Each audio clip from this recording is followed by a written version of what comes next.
Right now, Today 53. we'll tackle tough times in The California. economic troubles facing San Diego will be the focus of Mayor Jerry Sanders' annual State of the City reports address. a 60% hike in rapes where either one or both people. long process. UCLA researchers tracked the progress of 50 sarcoma patients using From the KPBS studios, this is San Diego Week.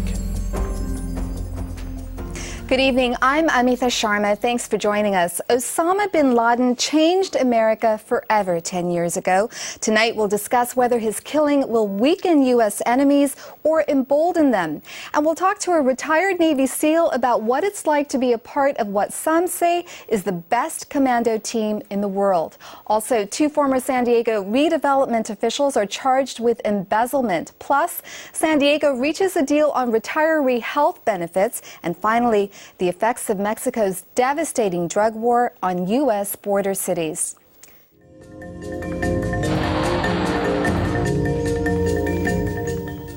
Joanne Farian joins me from the KPBS News Center. Joanne, what's the latest on the Sony security breach?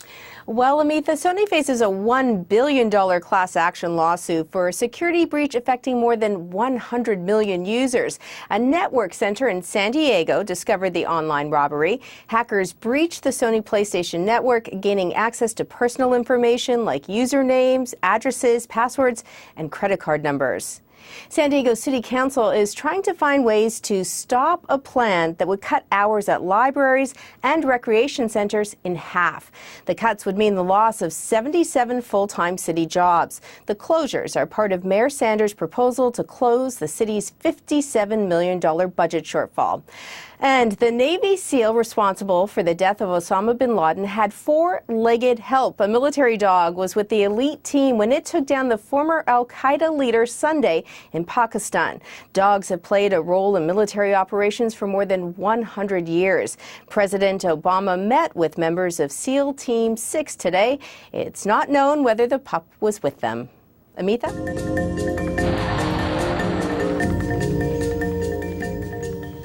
The news of Osama bin Laden's death has captivated the nation since Sunday evening when President Obama declared justice had been served. Finally, last week, I determined that we had enough intelligence to take action and authorized an operation to get Osama bin Laden and bring him to justice.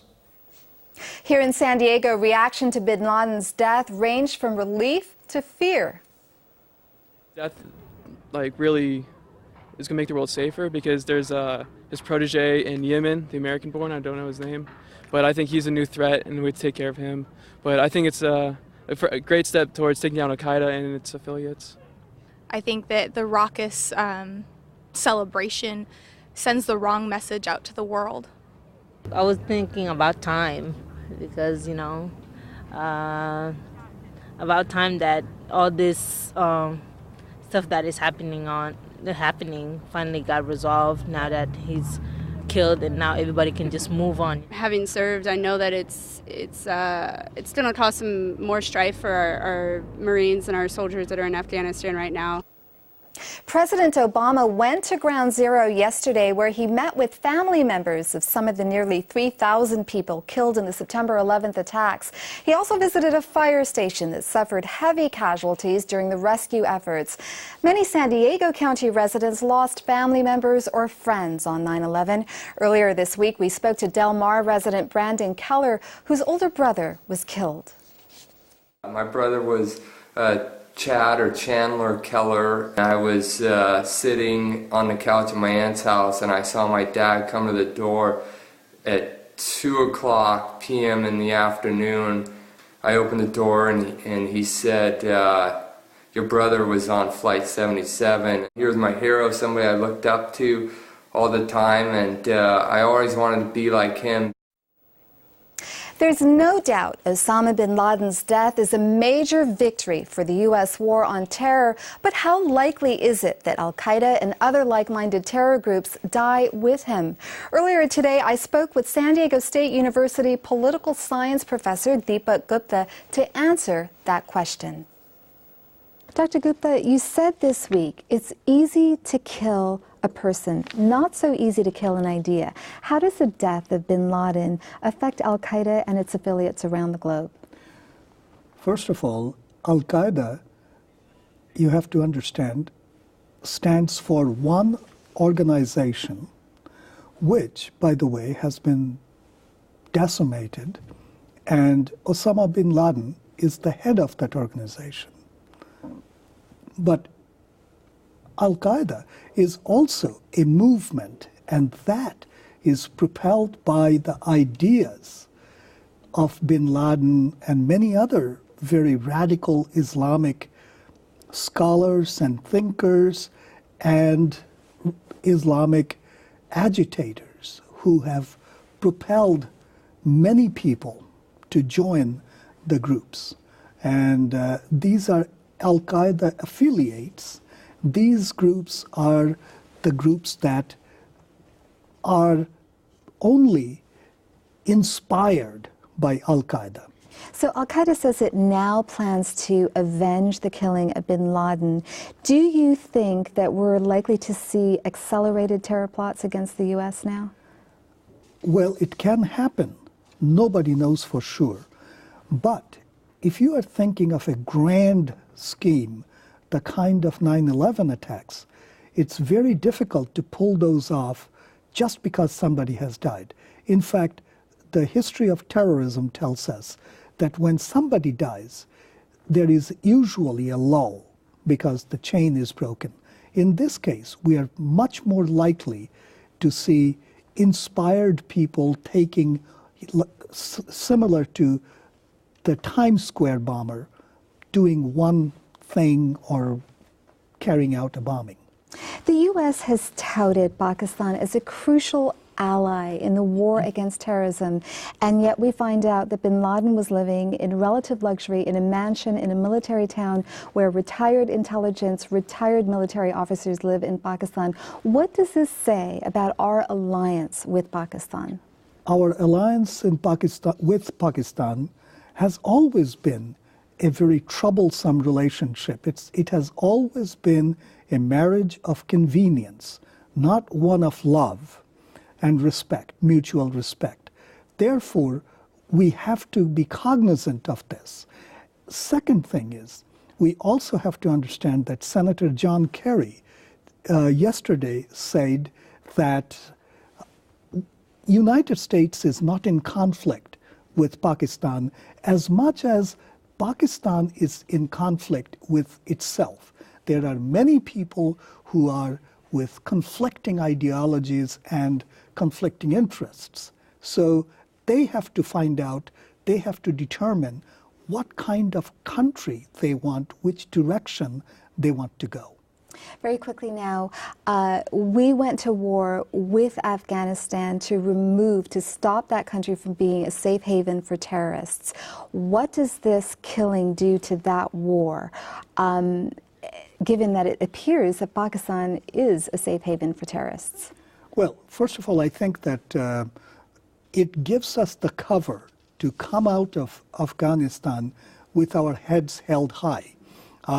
It also, if we do come out of Afghanistan, it gives us a lot more leverage over the Pakistani military, because right now we are dependent on the military for protecting our supply lines. So it may have profound implication for the Afghan war in the near future. Thank you very much, Dr. Gupta. You're welcome.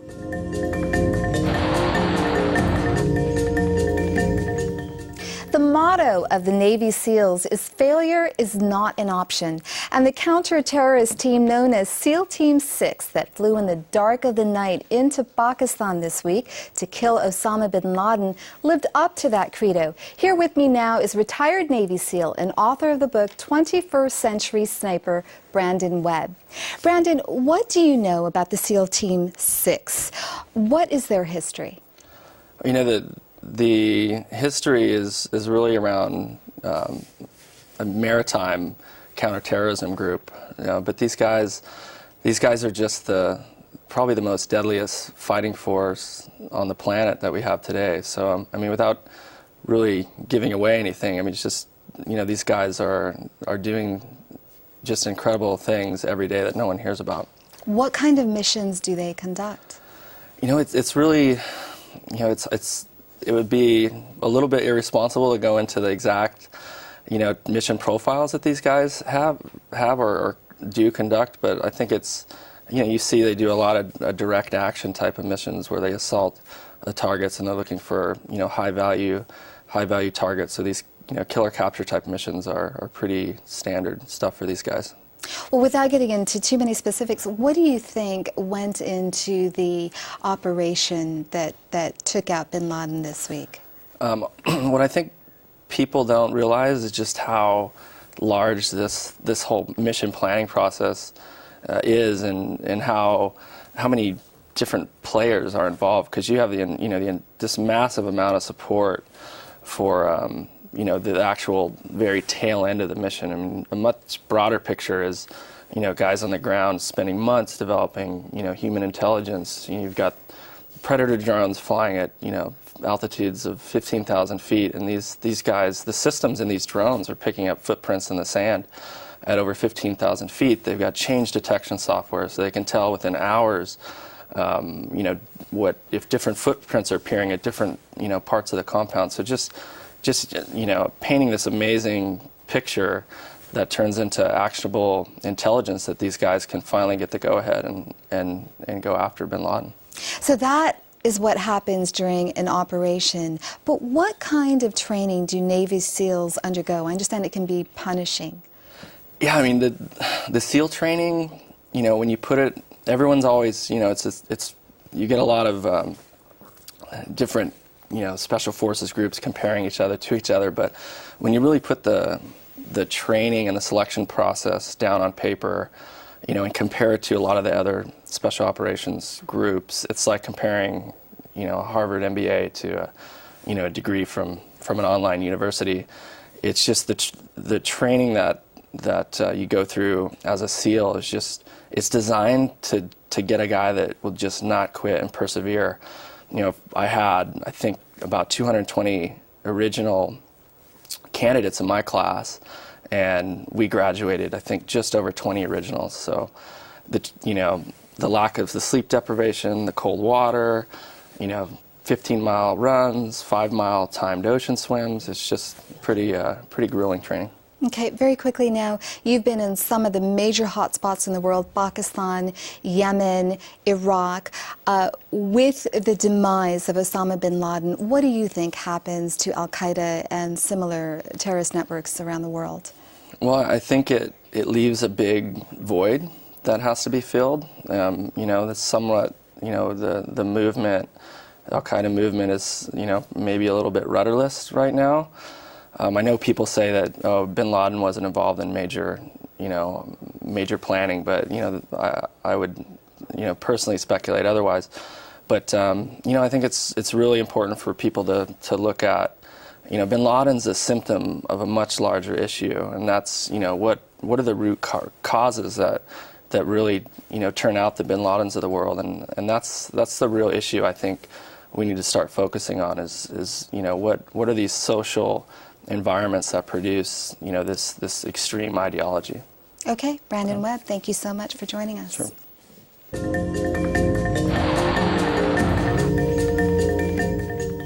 Two former San Diego redevelopment officials were accused of fraud this week by the California Attorney General's office. VoiceofSanDiego.org broke the story of the alleged wrongdoing at the agency in 2008.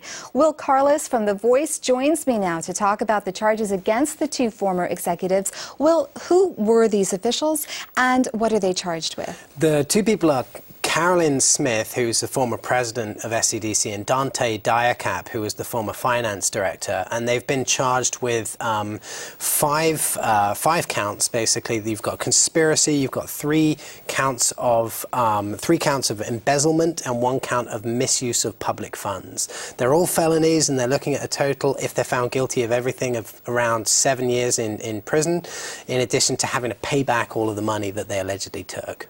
So I understand that they may have enriched themselves quite a bit with extra bonuses, right. Redundant. Mm-hmm. How much in bonuses are they alleged to have given themselves? Well, in total, we figured out back in 2008 that in total, according to our calculations, was more than $1 million over 5 years that was paid out in these hidden bonuses and extra compensation. That was to the whole organization. Now, Carolyn and Dante got the lion's share of that.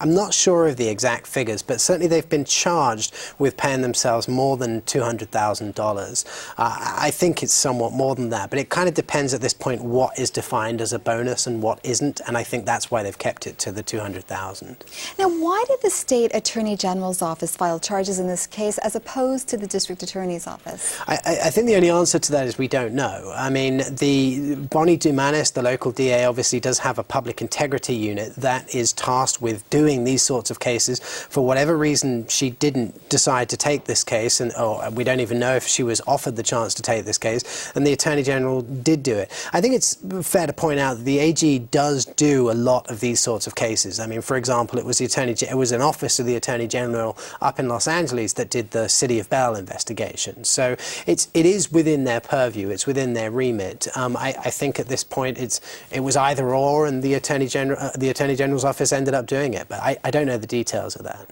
Take me back to 2008 when you did your stories. When you talked to Carolyn Smith and Dante Diacap, what did they say to you?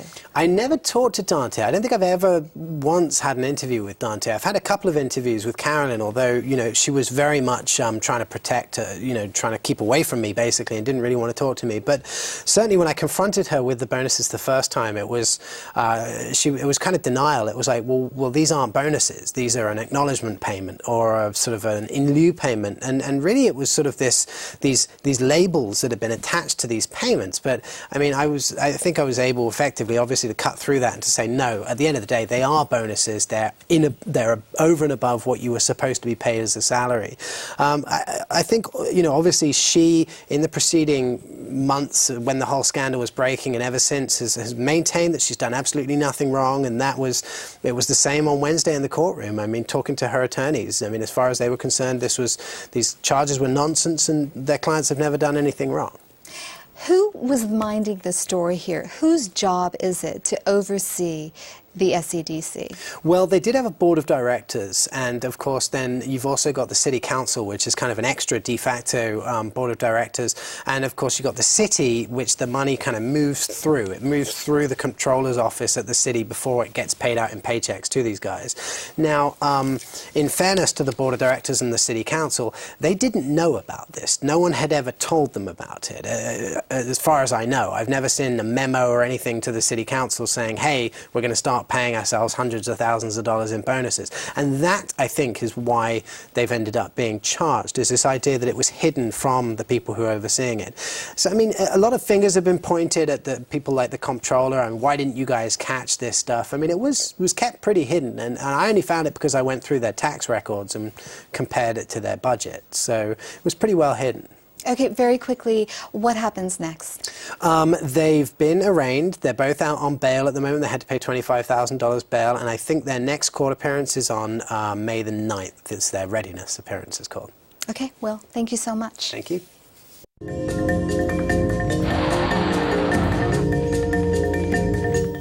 The city of San Diego has reached a tentative agreement with most of its labor unions on retiree health care benefits. KPBS Metro reporter Katie Orr joins me to explain what the mayor's office is calling an historic deal. The city has been working with these labor unions for a while now, for about a year.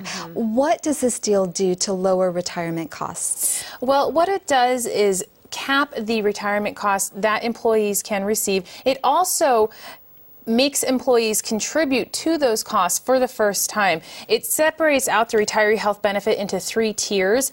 2 of those tiers require employee contributions, and then the retirees will get a monthly check every month from the city after they retire. The 3rd tier does not require an employee contribution, and when they are eligible for retirement, the city gives them a lump sum of money that the employee will then have to go invest for their continuing retiree health care. How much will the city save? How much is it projected to save? The mayor says the city will save $714 million over the course of 25 years. It won't produce any short-term savings right away, but again, over the years, it will reduce the city's retiree health care liability, which now is over $1 billion. How is this being received? What do labor unions think of the deal? Well, the 5 out of the city's 6 labor unions have signed on to this deal, and they are happy with it. Recent court rulings have ruled that retirement health care is not a vested benefit, meaning the city can change it or even eliminate it. The city attorney says that wouldn't happen because the city has to negotiate in good faith with those unions. But this means they continue to receive this benefit, the unions do, for at least 15 years, which is the length of this contract. The Police Officers Association has not signed on to the deal, and it's not clear if they will do that. There are some critics to it. Councilman Carl DeMaio says that it's a giveaway to the unions. He says that it is too long and that at the end, the city employees are still receiving taxpayer-funded health benefits. Okay, Katie, thank you so much. Thank you.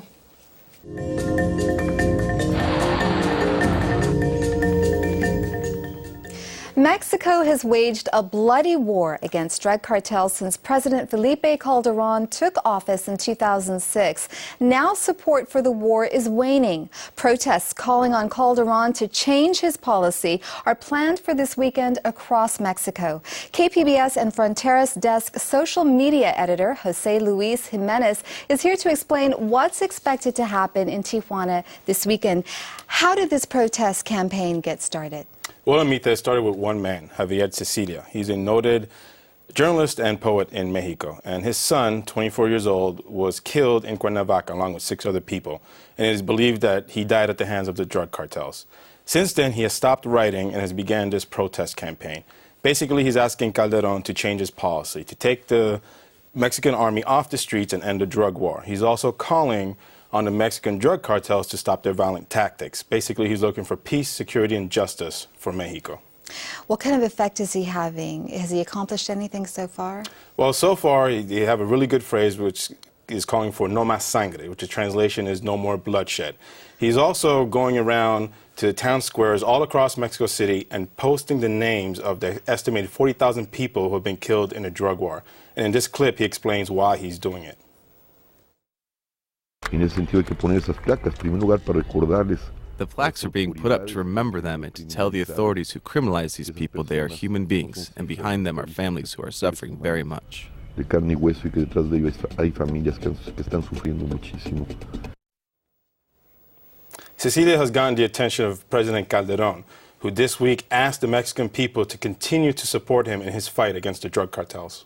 So what's in store for Tijuana on Sunday? Well, Cecilia right now is marching from Cuernavaca, which is about 50 miles south of Mexico City, to Mexico City, the capital. And on Sunday, he's planning to have a big protest there. Obviously, it's very difficult to walk from Tijuana to Mexico City, so they're having their own protest at 3 o'clock on one of the main traffic circles in the city. So why Tijuana? Haven't federal officials already declared victory in this drug war in Tijuana? While Tijuana is not seeing the spectacular violence that you see now in Juarez with shootouts in the middle of the street, Tijuana is still a very violent city. Protesters there point out that the homicide rate is still much higher than it has been in recent history. Also, there has been a spike in other types of crimes like extortions and kidnappings, which they also blame on the drug cartels. They have adopted their own slogan, No Más Sangre en Tijuana, which means no more bloodshed in Tijuana, and they're looking to return Tijuana to the state it was a couple years ago.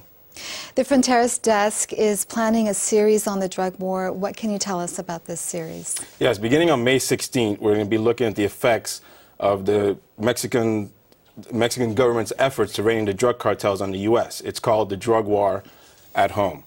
And some of the topics we're going to be looking at include how the drugs get from the Mexico into the U.S., then how the money is laundered and returned back to Mexico. And we're also going to be looking at some of the narco culture, which is starting to gain popularity here in the United States. Okay, Jose, thank you so much. Thank you, Amita. And now here's Joanne Farian with an update on what KPBS is working on for next week. Coming up next week on KPBS, we'll look into how high gas prices are impacting food delivery services for seniors who are unable to leave their homes. And on these days, we'll find out about protecting children during armed conflicts and in what areas of the world they are most at risk. Thanks, Joanne. All of the stories you saw tonight can be viewed on our website at kpbs.org/SDWeek. And now here's a look at your weekend weather forecast. Thanks for watching and good night.